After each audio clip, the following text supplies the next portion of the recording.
Zamislite mladića koji je sanjao da pogine na Allahovom putu, a njegova najveća borba bila je u služenju roditeljima. Zastanite na trenutak i poslušajte ovu poučnu priču. Priču koja će nas potaknuti na razmišljanje o dobrim dijelima prema svojim roditeljima.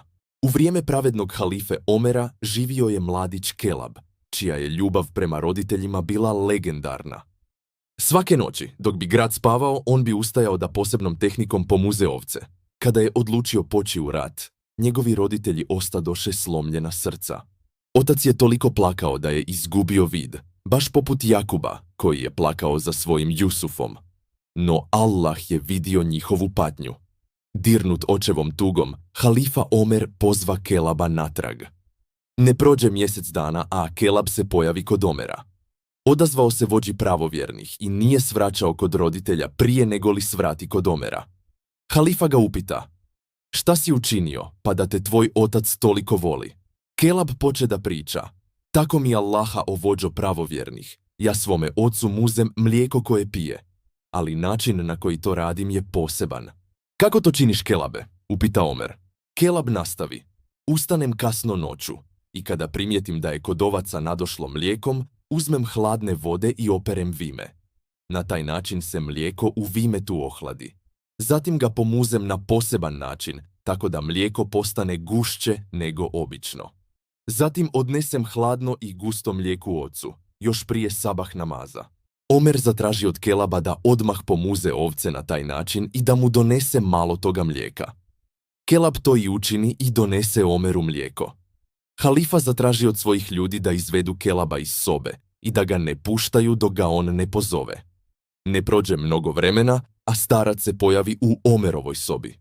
Bijaše već u dubokoj starosti, iskrivljenih leđa, blijedog lica. Omer ga upita: "O oče Kelabov, da li imaš nekih želja?" "Ne, na ovom dunjaluku nema ništa što želim", odgovori on. "Ja te zaklinjem da mi kažeš koja je tvoja želja", ponovi Omer. "Tako mi Allaha, ništa mi na dunjaluku ne treba, osim da vidim još jednom svoga sina", reče starac. Na to će Omer: "Nadam se da će ti Allah udovoljiti tvojoj želji. Nego, evo ti malo mlijeka, možda će ti dati malo snage, previše si slab." "Rekao sam ti, Omere, da mi ništa ne treba", insistirao je starac. Omer je bio uporan. "Zaklinjem te Allahom da popiješ malo ovog mlijeka." Vidjevši da Omer neće popustiti, starac primaknu posudu ustima, ali u isto vrijeme zajeca toliko glasno da ga je njegov sin čuo u susjednoj prostoriji. "Ja osjetim miris moga Kelaba u ovome mlijeku", povika kroz suze.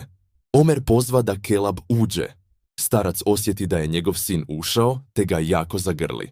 Čak i pravedni Omer nije mogao zadržati suze. "Pod nogama roditelja leži dženet", rekao je Omer, zadivljen ovom posebnom vezom između oca i sina.